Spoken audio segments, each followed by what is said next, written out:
Mais uma vez, Shabbat Shalom para todos, que o Eterno possa abençoá-los. Eu sou Rosh Francisco, professor dessa casa Hesed VM, Graça e Verdade, situada aqui em Vitória, no Espírito Santo, no estado do Espírito Santo. Você que é da Redondeza, por favor, venha nos visitar, irmãos evangélicos ou não, queridos irmãos em Cristo ou não, que deseja conhecer a palavra de Hashem, pode vir nos visitar. Sua presença muito nos alegrará. Nós estamos estudando a segunda porção, a segunda paraxá, que é a paraxá Noá. É um nome próprio, fala de Noé. Você vai ver que vai falar da história de Noé aqui, da questão da criação. É uma paraxá maravilhosa, ela é bem extensa, ela começa em Gênesis capítulo 6, verso 9, ela vai até o capítulo 11, verso 32, mas tem grandes ensinamentos aqui. O importante, nós vamos tentar dar uma pincelada aqui sobre alguns assuntos. Primeiro, sobre a questão, falar um pouquinho sobre a questão do dilúvio, por que Deus mandou nesse momento o seu julgamento através da água. Você vai ver que durante o estudo, você vai sempre associar a água com um simbolismo de purificação, um instrumento usado por Deus para purificar o ser humano, né? Seja de uma impureza ritual e seja também de uma impureza espiritual, e quando ele faz uma reparação dessa impureza espiritual, a água é um simbolismo disso. Vamos falar aqui sobre os 40 dias que choveu sobre a terra, para você entender a conexão desses dias com a questão da transformação do ser humano, da formação do ser humano, está associado com esses 40 dias de chuva sobre a terra, não está ali descrito à toa na Torá, tem um motivo por trás. Vamos falar um pouquinho sobre a mikvê, que é tipo um batistério, onde no judaísmo se utiliza isso por algumas atividades espirituais, associados sim com a pureza, com a purificação. E depois nós vamos falar sobre Yeshua HaMashiach, que é o símbolo dessa mikvê, que culmina essa ideia de purificação, de concentrar das águas que traz pureza ao ser humano. Então eu estou dando aqui só um resumo do que nós vamos abordar dentro do estudo, mas está lá o título: As águas da purificação do dilúvio à redenção messiânica em Yeshua. O centro do nosso estudo vai estar baseado nesse título aí: As águas da purificação do dilúvio à redenção messiânica em Yeshua. Pois bem, abra sua Bíblia em Gênesis capítulo 7, vamos fazer uma leitura juntos, para que você entenda um pouquinho do estudo. Eu vou ler bem rapidinho, mas vai tentando associar aí, abra sua Bíblia mesmo, tá? Ou seu celular aí, alguns utilizam do celular para usar uma Bíblia online, mas está lá, ó, Gênesis capítulo 7, verso 1 diz assim, ó, Adonai disse a Noé: Entre na arca você e toda a sua casa, pois eu observei que nessa geração só você é justo diante de mim. De todos os animais puros você deve levar 7 pares, e dos animais impuros 1 par. Também das aves no ar leve 7 pares, a fim de preservar-lhes a espécie em toda a terra. Pois por mais 7 dias e farei chover sobre a terra 40 dias e 40 noites. Eliminarei todas as criaturas vivas que eu criei da face da terra. Noé cumpriu tudo que Deus lhe ordenou a fazer. Noé tinha 600 anos quando a água inundou a terra. Noé entrou na arca com seus filhos, sua mulher e a mulher de cada um dos seus filhos, por causa das águas do dilúvio, dos animais puros, dos animais impuros, dos pássaros, de tudo que se arrasta sobre o solo, pares, um macho e uma fêmea, entraram na arca de Noé, como Deus havia ordenado. Depois de 7 dias, a água inundou a terra. No 17º dia do 2º mês do ano 600 da vida de Noé, todas as fontes da profundeza foram rompidas e as janelas dos céus foram abertas. Choveu sobre a terra 40 dias e 40 noites. Primeiro eu quero falar um pouquinho sobre esse mistério das águas, e eu vou tentar dar uma explicação aqui sobre esse número 40. Então, aqui só para fazer uma breve explicação sobre a leitura que fizemos. Deus trouxe um dilúvio, de maneira que todo ser vivo, todo ser humano foi inundado sobre as águas, e essas chuvas duraram 40 dias e 40 noites completos, né?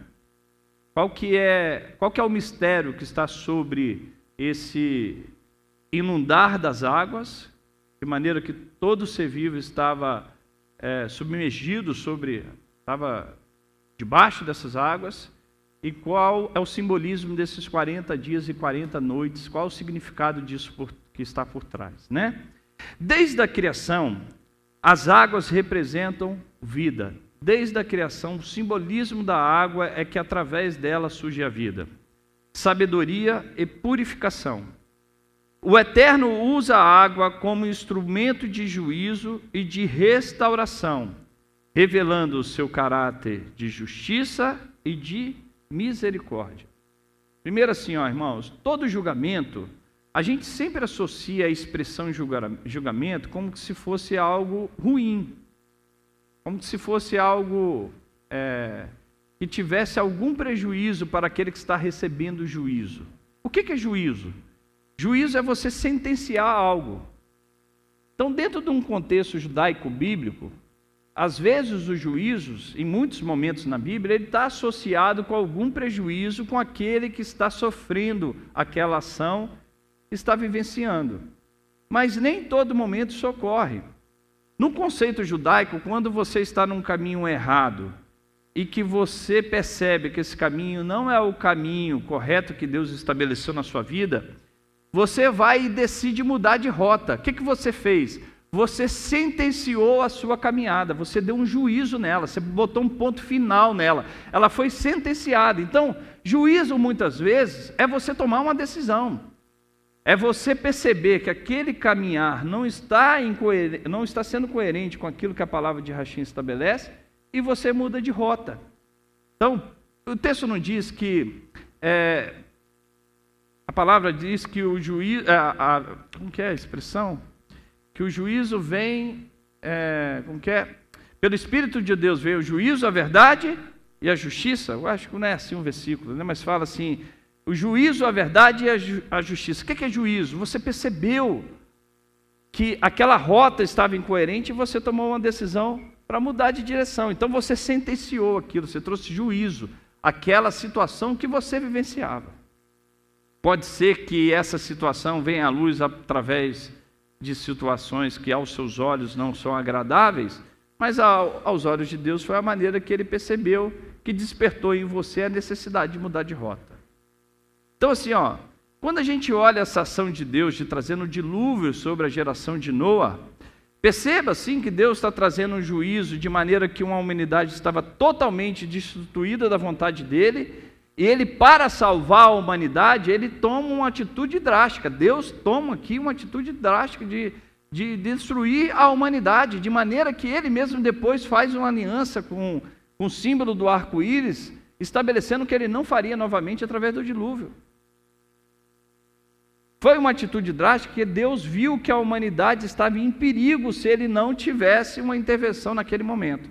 E ele levanta Noé.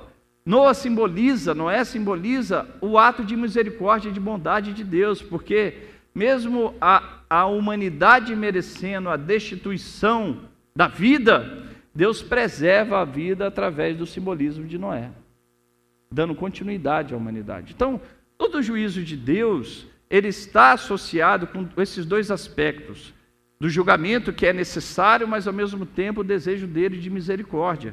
Como diz o profeta, né? O profeta fala: Senhor, me julga, mas não na tua ira, para que eu não seja reduzido a nada. O que ele está querendo dizer? Sempre nos teus julgamentos, que a tua misericórdia esteja acompanhada junto, porque senão nós somos destruídos. Então, o olhar que nós precisamos ter sobre o dilúvio é um olhar de instrumento de juízo e de restauração. Deus está restaurando uma terra que está totalmente depravada e dando oportunidade de vida novamente a essa humanidade.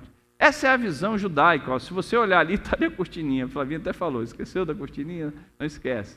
O Midrash Rabbah, de Bereshit 28:8, diz assim, do ventre das águas saiu o mundo, e das águas virá a redenção.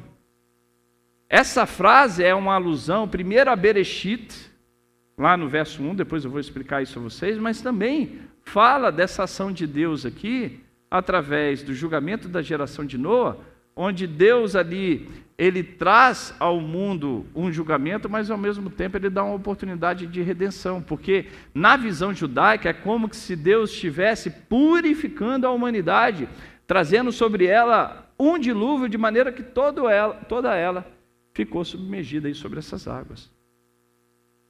Em Bereshit, no capítulo 1, verso 2, a Torá descreve: o Espírito de Deus pairava sobre a face das águas. Olha que interessante, irmãos. Por que eu falo da redenção aqui, né? Olha o que os comentaristas falam.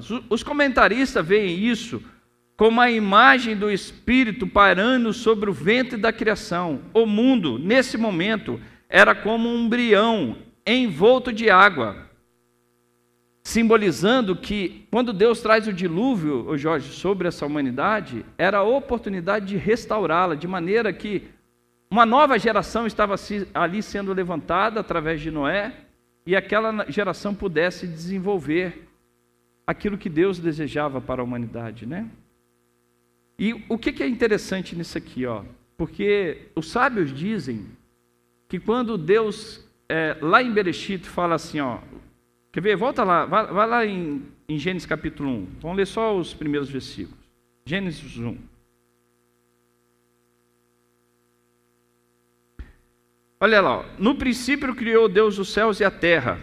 A terra era informe e vazia. Havia trevas sobre a face da profundeza. E o Espírito de Deus pairou sobre a superfície da água. Assim, ó, a terra era sem forma e vazia, tovu varrovu, ela não tinha ordem, ela não tinha condições de ter vida. E essa expressão, falando que o Espírito de Deus pairou sobre a água, dá a ideia que através da água, Deus começa a gerar a vida, ele começa a dar a oportunidade de ter uma redenção, de ter vida, de ter ordem, de ter uma humanidade. E a ideia dos sábios que é nesse momento que Deus coloca o seu embrião da humanidade, a humanidade sobre a água, e a partir dela, ele começa a criar a sua humanidade. Isso é tão verdadeiro que essa expressão ali, ó, pairava, está vendo ali no hebraico? Ó, o Espírito de Deus pairava sobre a água. A expressão pairar, em hebraico, é meharefet, que é o mesmo verbo utilizado lá em Deuteronômio, no capítulo 12, que diz assim, ó, presta atenção em Deuteronômio, no capítulo 32, no versículo 11. Deuteronômio 32, versículo 11. Como a água desperta a sua ninhada, move sobre os seus filhos, estende as suas asas. Essa expressão de estender as suas asas, toma-os e leva sobre as suas asas, é o mesmo verbo utilizado aqui para pairar. Então, o Espírito de Deus pairou sobre as águas. Da mesma forma como uma águia faz também pairar as suas asas sobre a sua ninhada, para que ela possa ter vida, Deus, ele pairou o seu Espírito sobre as águas, de maneira que a partir dali a humanidade pudesse evoluir e ter vida. Então é como se tivesse um embrião dentro da água, e a partir desse momento esse embrião começa a desenvolver pelo Espírito de Deus. Essa é a ideia dos sábios, tá? Estou literalmente parafraseando aquilo que os sábios pensam. Isso mostra que o Eterno é como uma mãe gestando o mundo. Por isso que os sábios, às vezes, você vai ver na tradição judaica, Paulo, que nem todas as vezes, quando a gente vai se pronunciar ao Eterno, tem a figura do masculino, do gênero masculino. Tem momentos na tradição judaica que, para se referir ao Eterno, utiliza-se o gênero feminino para associar a Deus. Porque, na maioria das vezes, a gente sempre associa a Deus com uma figura masculina, mas na tradição judaica, em algum momento, tem a figura feminina para representar Deus. Por quê?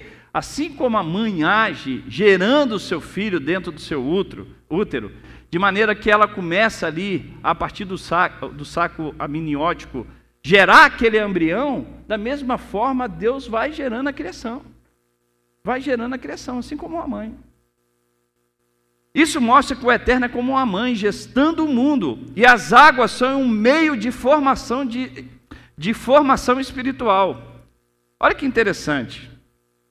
Até comentei aqui, né? Biologicamente falando, desde a fundação, todas as células do corpo humano contêm e dependem de água.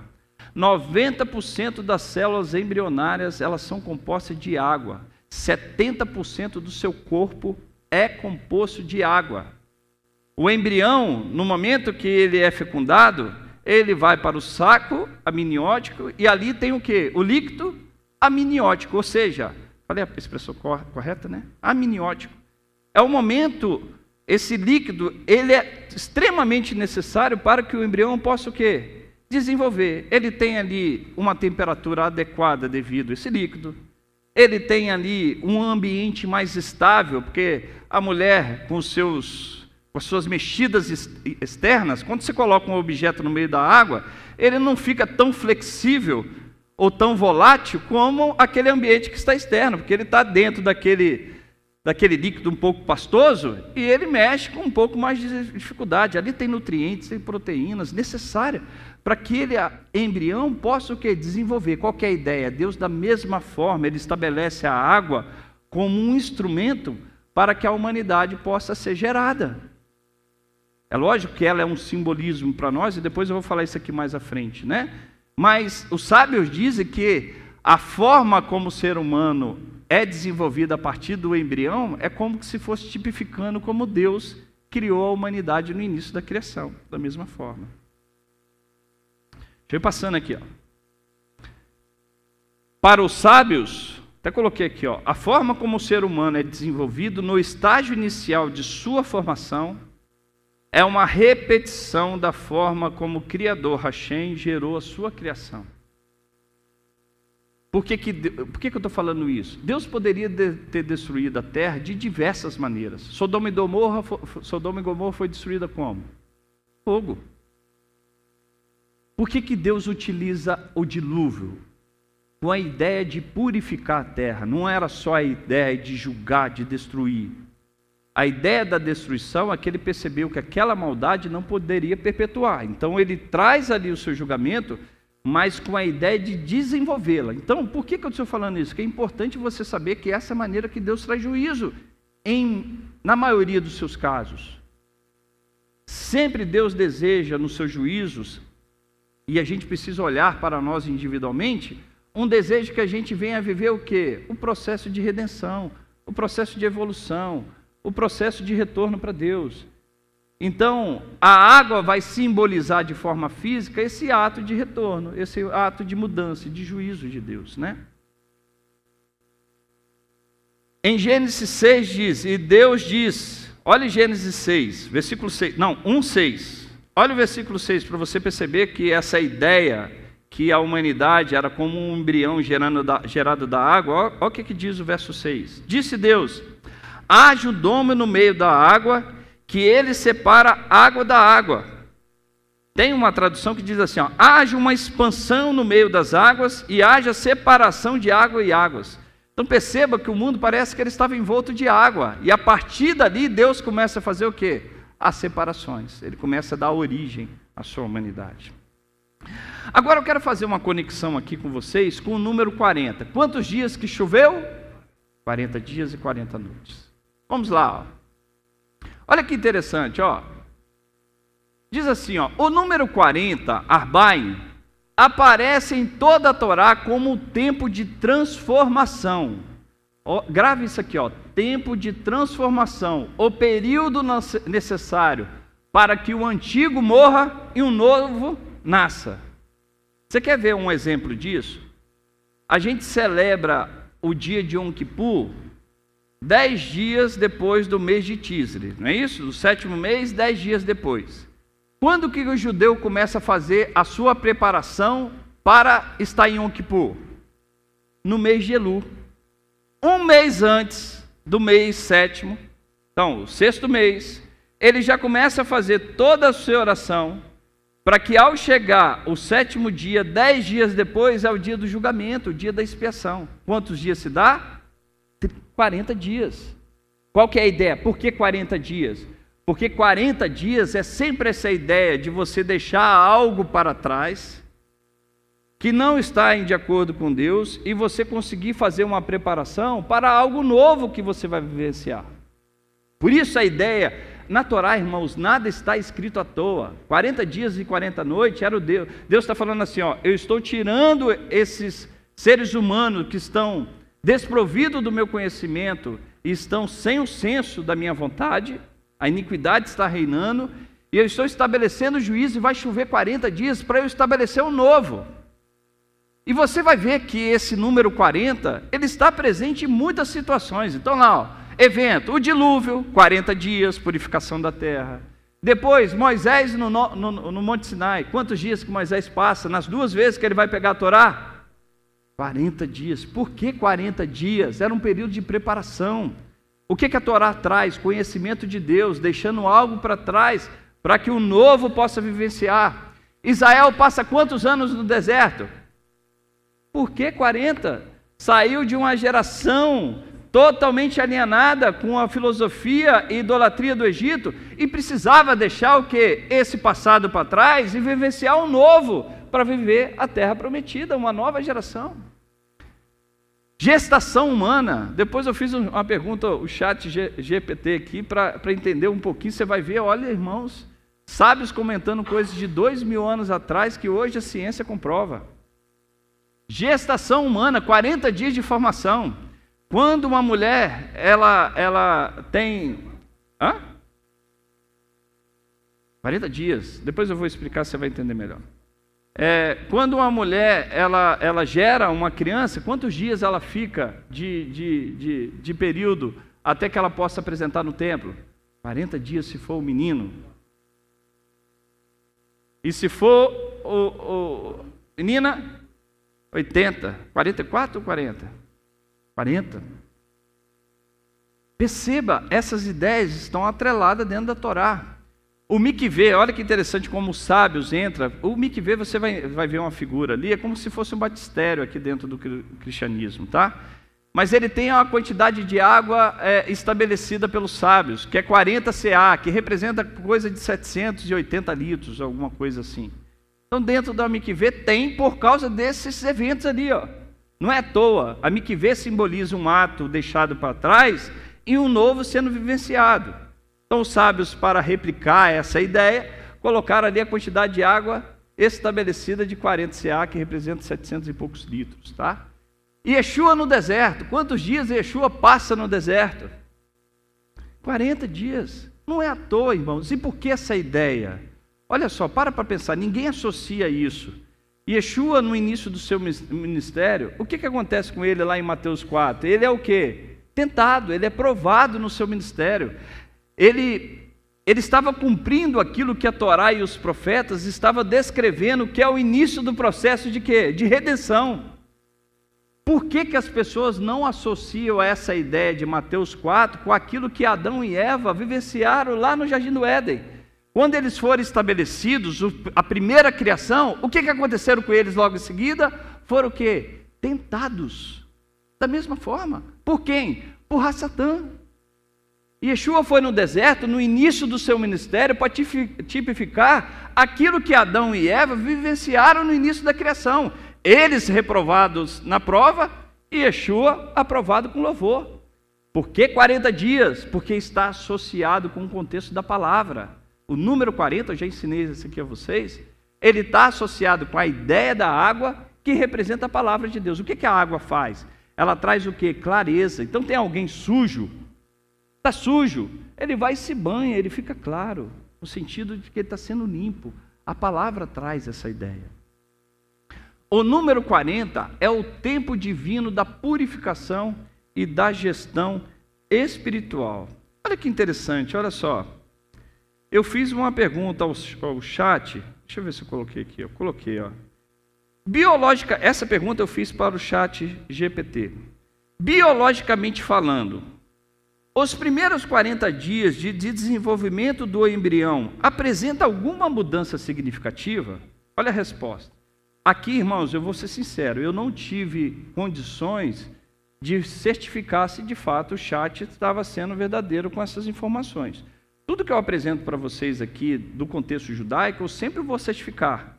Então, quando eu vou lá pesquisar, que é o chat que vai me apresentar, eu vou ver se nas fontes judaicas realmente está aquilo que ele está me dizendo. Aqui eu não fiz essa prova, mas eu acredito que de fato o site não ia puxar uma informação dessa de qualquer maneira. Olha o que ele diz dentro dos 40 dias. Sim, biologicamente falando, os primeiros 40 dias de desenvolvimento embrionário representam uma fase profundamente diferenciada, tanto do ponto de vista físico, quanto neurológico e estrutural. Olha o que ele vai dizendo. Os primeiros 40 dias, início da formação humana. Ele diz assim, ó, na biologia moderna, o período da concepção está aproximadamente 40 dias, 6 semanas. Marca a transição do embrião para o início do feto. Ou seja, o ponto em que os principais órgãos e sistemas estão formados em estrutura básica, ainda que não totalmente funcionais. Aí ele fala, ó, o que ocorre em 40 dias? Presta atenção, ó. O que ocorre com o embrião em 40 dias? Fecundação e implantação do 1 ao 10, o embrião se fixa no útero e começa a se nutrir pelo sangue materno. Dos dias 18 a 28, formação do tubo neural, base do cérebro e da medula espinhal. Por volta do 21º dia, início do batimento cardíaco. Entre os dias 28 e 35, formação dos arcos faciais e membros. No 40º dia, o coração pulsa regularmente, ele começa a bater de forma regular. O cérebro já apresenta divisão de hemisférios. Começa a se delinear os olhos, orelhas, dedos e sistema nervoso central. O corpo deixa de ser uma massa celular indiferenciada e passa a ter forma humana reconhecida. Não que ela esteja em toda a sua concepção, mas você já começa a ver característica pequena do olho, do nariz e assim por diante. Em termos científicos, aos 40 dias o embrião passa do estado de massa de células para de organismo em estrutura. Essa é biologicamente a gestação da formação humana. Olha que interessante que os sábios há 2000 anos atrás trazem a ideia de que o período de gestação espiritual da sua vida, que eles estão conectando o espiritual, está associada com o período de gestação do embrião e sua formação. Há 2000 anos atrás.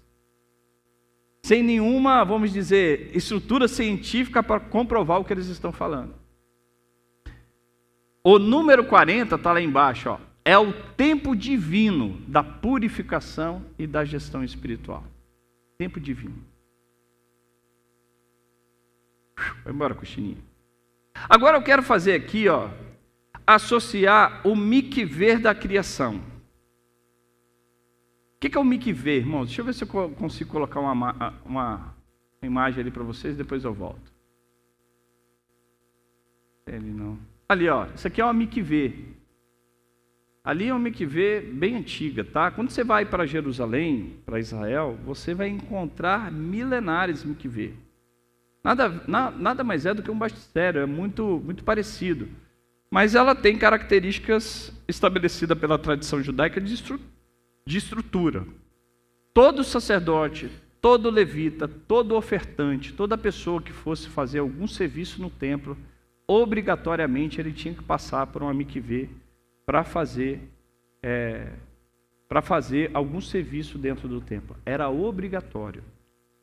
Esse mikveh é como se fosse um ato de purificação, seja ela ritual ou seja também mental. Você percebendo que o seu procedimento não foi de acordo com aquilo que o Eterno desejava sobre a sua vida, você fazia isso de forma simbólica. Primeiro você muda a mente e o coração e depois você faz esse simbolismo. Isso acontecia com frequência. Tá? Ali eu vou apresentar uma mais moderna para vocês, mas em muitas sinagogas você encontra uma mikveh, ela tem ali uma quantidade de 7 degraus, tal, uma quantidade de água certinha. As mulheres, no período depois da concepção, elas passam pela mikvê. No período menstrual, ali, quando encerra o seu ciclo, elas fazem também uma passagem. O homem também utiliza quando ele vai fazer no casamento. Tem vários momentos, no serviço de Yom Kippur, eles passam pela mikvê. Então, tem vários momentos que eles utilizam a mikvê até os dias atuais, tá bom? Mas vamos lá, depois eu volto nesse tema melhor aí. Mas deixa eu falar aqui sobre a mikvê da criação, tá? Então, aqui, ó. Deixa eu voltar. Está ali, ó.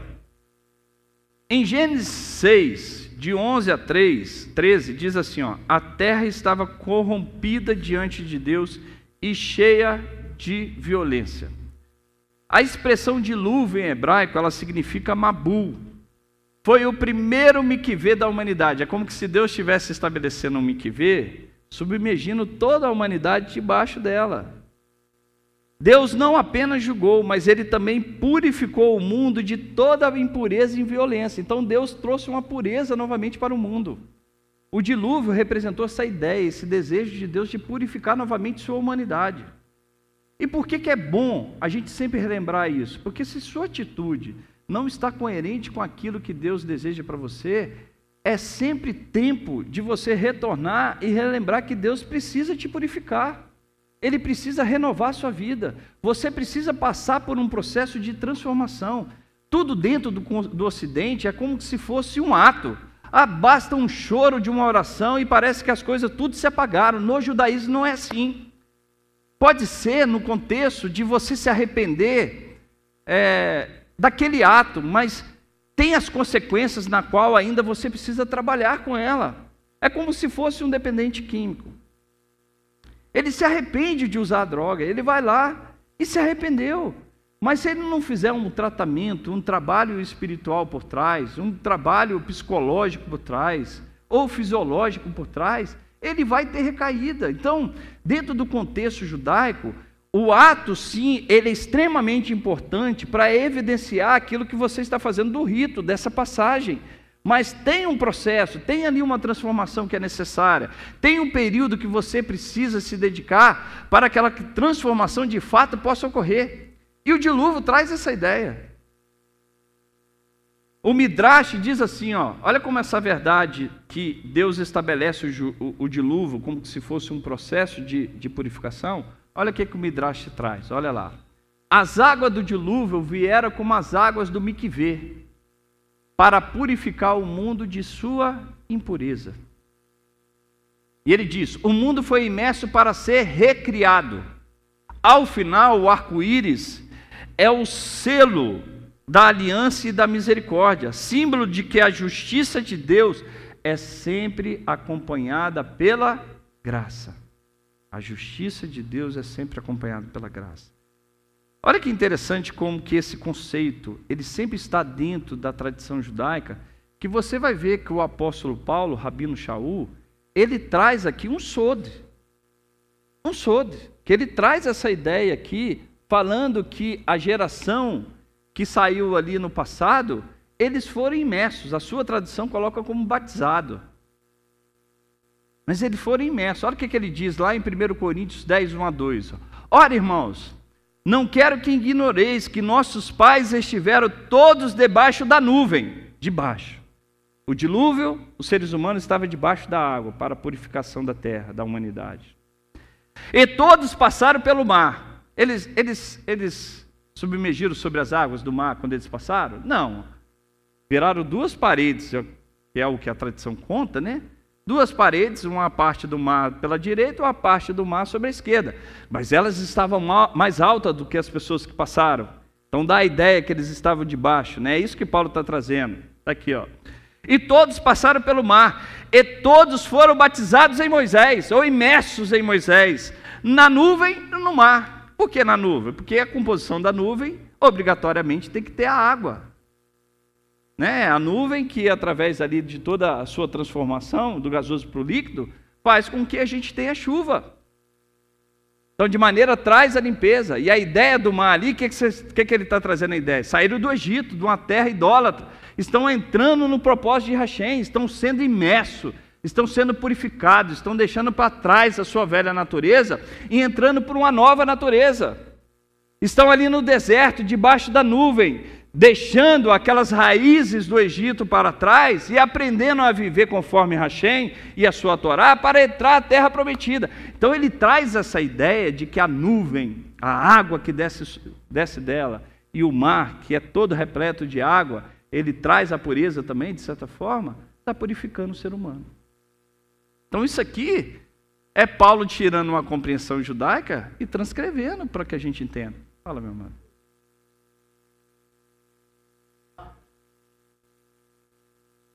Teve o arco? Mas de verdade ou eles criaram? Em Israel é comum. Um arco-íris vai existir, né?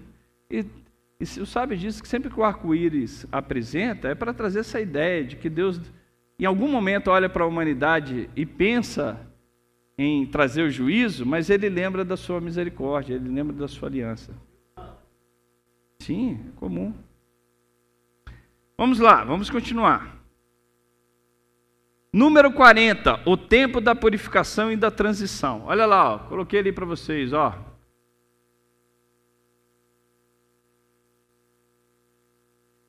O número 40 na Bíblia representa transição, transformação e purificação completa.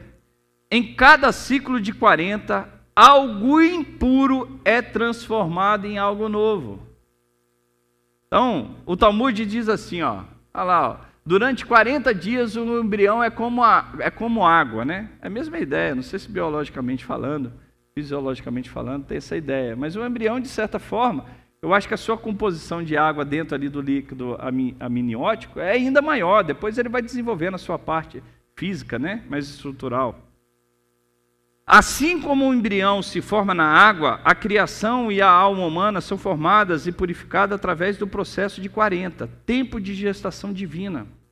O padrão de 40, ó, está lá, purificação Mabu, que quer dizer ali o dilúvio, a revelação do Sinai, 40 dias para receber a Torá, a restauração da mente e do coração, 40 anos no deserto, a transformação espiritual. Eu vou ensinar a vocês aqui que Yeshua é como se fosse a nossa mikvê.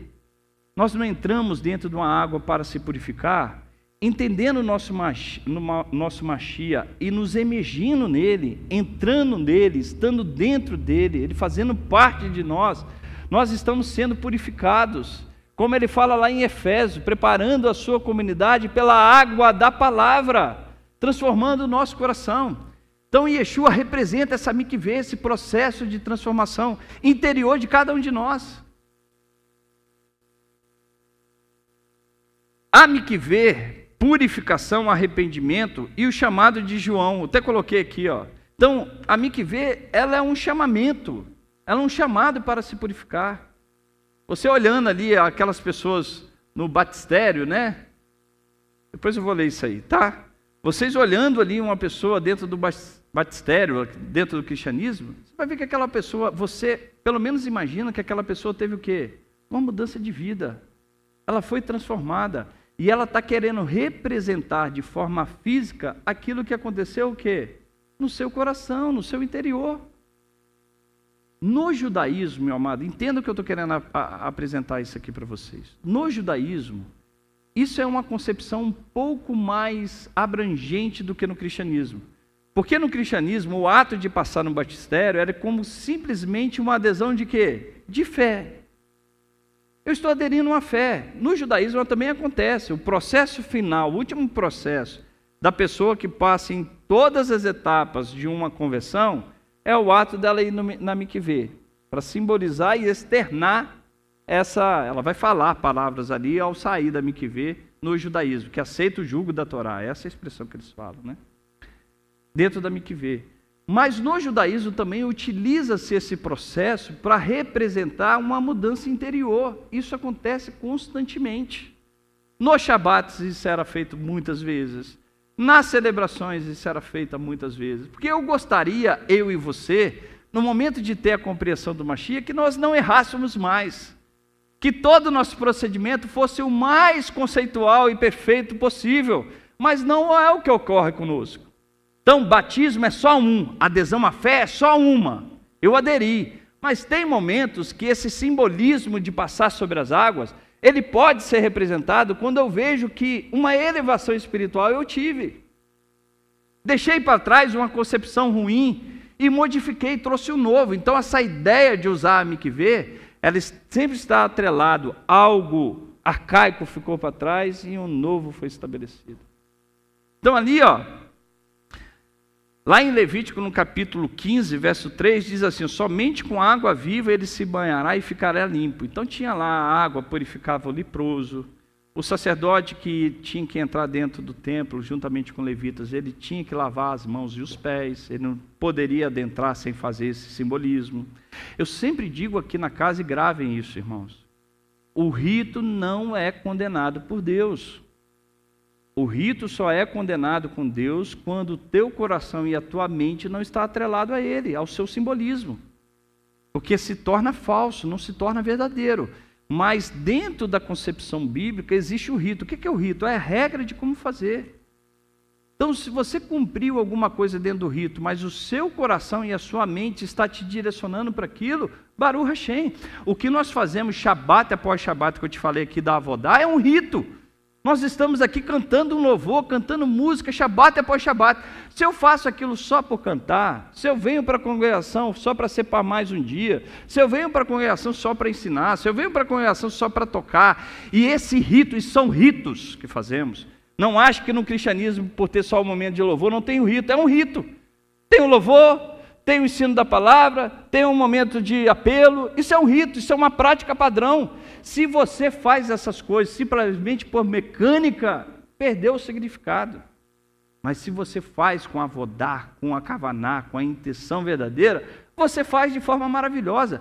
Eu nunca oro essas palavras que estão aqui sem entendê-las no coração e na mente, e desejando, oração, Senhor, me faça adentrar nos portões do justo, me faça ser ressuscitado juntamente nos últimos dias com os justos. São palavras, são orações. Fala, Shedek.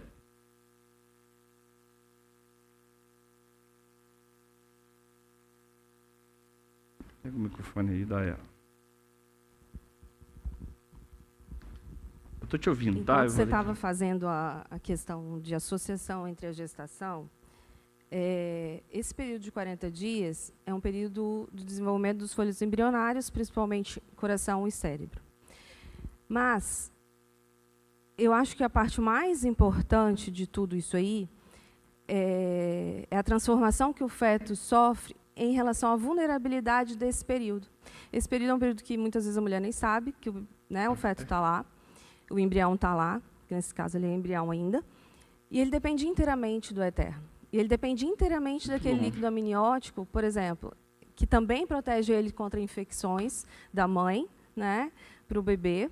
Esse bebê ele até ingere esse líquido amniótico com o tempo, essa água. Ele inspira e expira. Para a formação do intestino. E verdade. Eu acho que essa transformação, o que acontece? É um período crucial de causar malformação. E se nesse período que também Yeshua estava vulnerável, e todos os acontecimentos, do povo estar no deserto 40 dias, totalmente vulnerável, dependendo do Eterno. E se você não segue o rito, as regras, a palavra do Eterno, você pode ter uma má formação. Assim como o embrião, quando ele tem uma má formação, ele acaba sendo destruído. E fica mais vulnerável. E ele acaba sendo...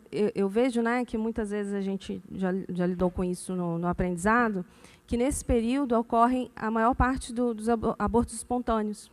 Então, eu acho que isso numa vida espiritual acontece da mesma maneira. Se você, no processo que você está mais vulnerável, se transformando, se modificando para com a palavra de Deus e tudo isso, se você chega num momento e ocorre uma má formação nessa própria transformação, muitas vezes você vai ter que abortar e começar de novo. Muito bom, Shedek. Bendito. A mikvê mãe, cúmulo das águas, é um símbolo de renascimento espiritual e purificação. Ela representa o útero da criação, que a Mireia acabou de falar, onde o ser humano retorna ao seu estado de pureza original. Aquele que se imerge na mikvê é como um novo ser que sai do ventre das águas. Tá? Olha interessante ali, ó, o uso da mikvê, né? Olha lá, ó. Aquele que imerge na mikvê é como um ser que sai do ventre das águas. Uso da mikvê, mulher após o período de nidade da menstruação, ela retorna à pureza. Então, veja, está vendo a finalidade? Um estado de impuro para um estado de pureza. A mulher está lá impura com a menstruação, ela volta para o seio familiar.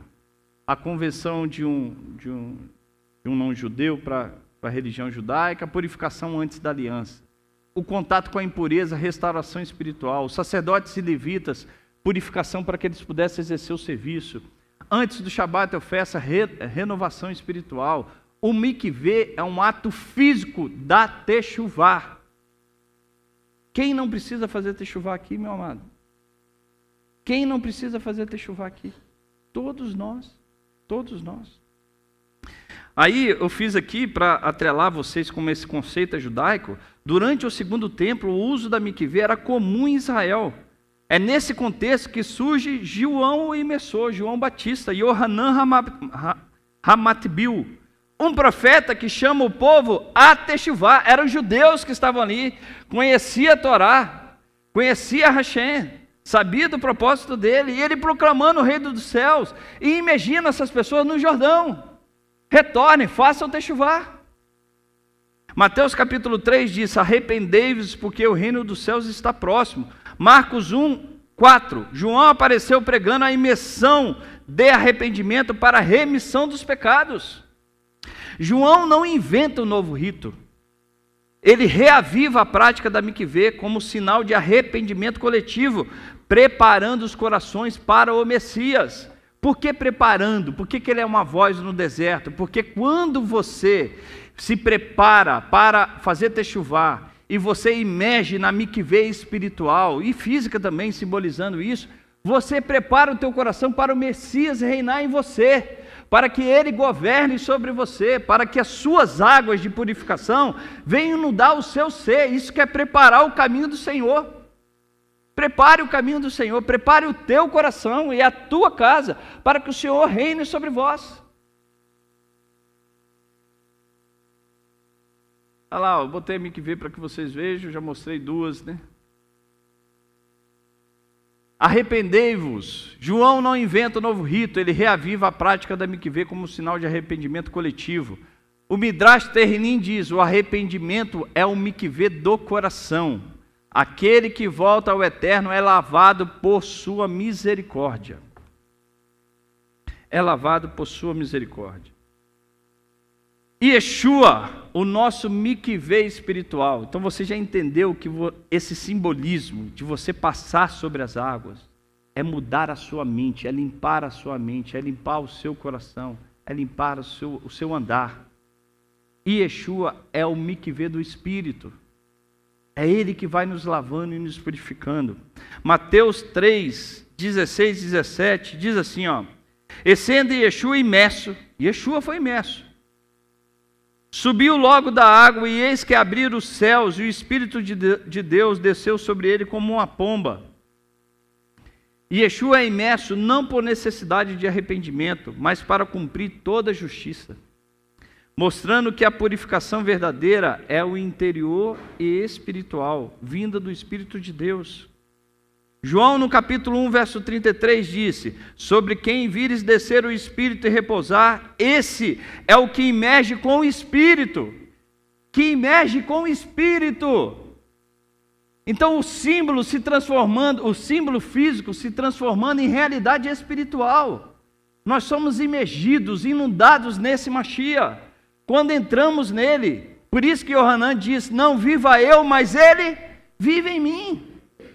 Para que nós sejamos submergidos nele, e a água da palavra que o Mashiach nos traz e nos traz com seu ensino, venha nos purificar todos os dias, meu amado. Ele é a nossa mikvê. O que é a mikvê? É a água que está nos submergindo, que está nos inundando. Se você, como a Mirelle falou, tenta nadar do seu jeito, você bota a sua cabeça para fora dessas águas, de maneira que você se torna cada vez mais dependente. E aí você vai saindo dessa água que está te purificando e vai se absorvendo as impurezas do mundo.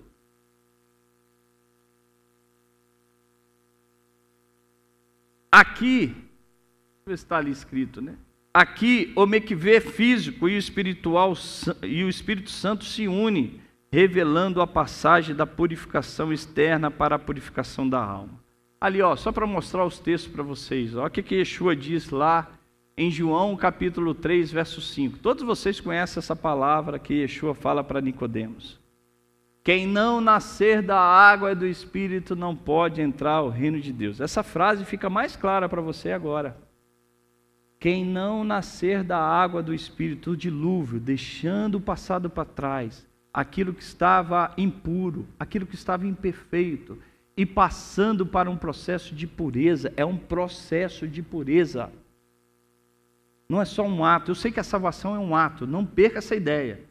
Mas o processo de santificação, a santificação é um processo. Você deixar esse mundo para trás, foram 40 anos de deserto. A gente está num deserto ainda deixando essas coisas para trás. Yeshua não fala de um novo rito, mas da imersão espiritual que transforma o interior do ser humano. Ele diz, não se limpa primeiro o exterior de um copo, mas sim o seu interior. Ele é o Mikvê vivo, a fonte das águas puras prometidas pelos profetas. Ezequiel diz, aspergirei água pura sobre vós, e porei dentro de vós o meu espírito. Sempre a água associada com essa ideia de mudança de comportamento. João 7, 37 e 38. Se alguém tem sede, venha a mim e beba. Rios de água viva correrão do seu interior. Tito 3, 5. Ele nos salvou mediante o lavar regenerador e do renovador do espírito. Hebreus 10, 22, tendo o corpo lavado com água pura e o coração purificado de má consciência.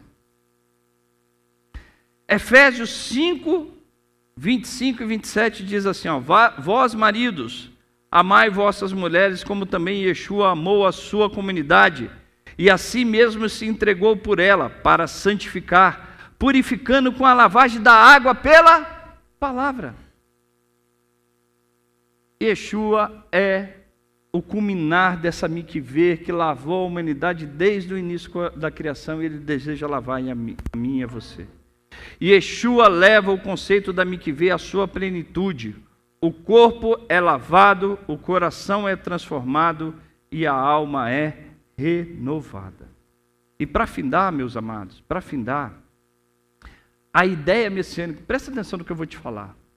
A redenção messiânica, ela ainda não se concretizou de forma plena.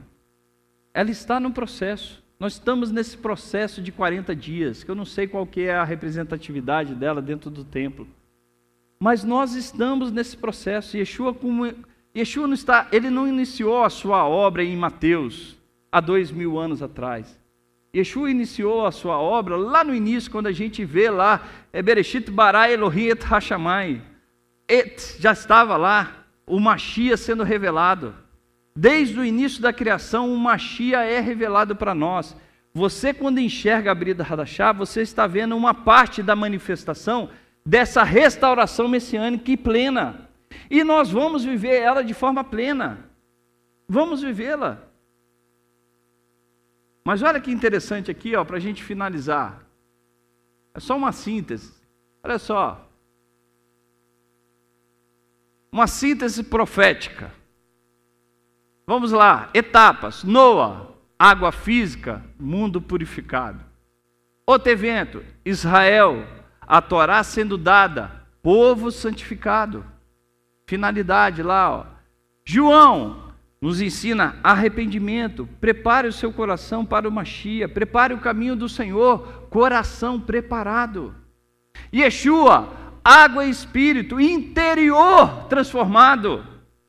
O rito se transformando em realidade no teu coração, em verdade no teu coração.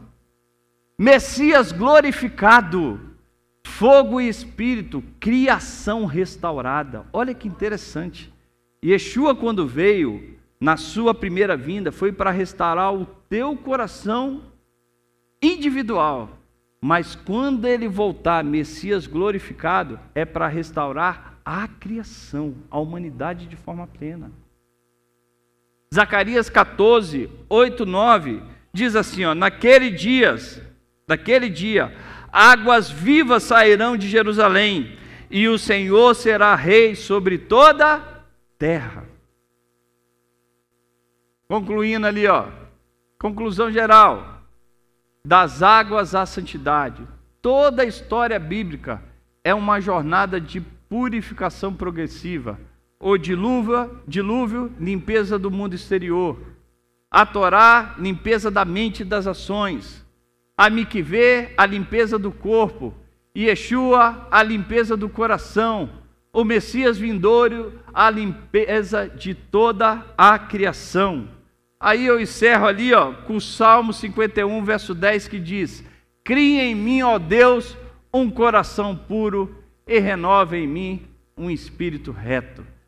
Essa expressão cria, bará, é a mesma que está lá no início da criação. Vamos falar, Bereshit, bará. O que quer dizer? No princípio criou Deus. Quando Davi está aqui, cria em mim, é Deus criando o coração. É Deus formando o embrião, é Deus fazendo com que esse embrião seja imergido na água da sua palavra, santificando ela. Davi está pedindo isso, Deus cria um coração santo, puro e preparado, de maneira que esse coração prepare o caminho do Senhor e toda a criação seja restaurada. Quando Yeshua diz que o reino está dentro de vós, é essa a ideia, meu amado, começa por você. Porque se começar em você, de fato, você está contribuindo pela restauração da humanidade. Vamos ficar de pé? Restauração já, Mateus fala isso sempre, né? O Eterno purifica pelo julgamento, restaura pela água e renova pelo Espírito. Em Yeshua, a nossa Mikvê viva, somos convidados a viver antecipadamente a pureza do reino vindouro.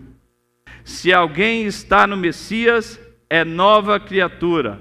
As coisas velhas se passaram e eis que tudo se faça novo todos os dias no Mashiach, porque Ele é a nossa fonte de vida. Amém? Feche os teus olhos, curva a tua cabeça. Yevareha Adonai Veishmereha, Yeha Adonai Panaveleha Viruneca. Issa Adonai Panaveleha, Viasemeleha, Shalom. Que o Eterno te abençoe e te guarde, que o Eterno faça resplandecer o seu rosto sobre ti e tenha misericórdia de ti. Que o Eterno sobre ti levante o teu rosto e lhe dê a paz. Shabbat Shalom para todos vós.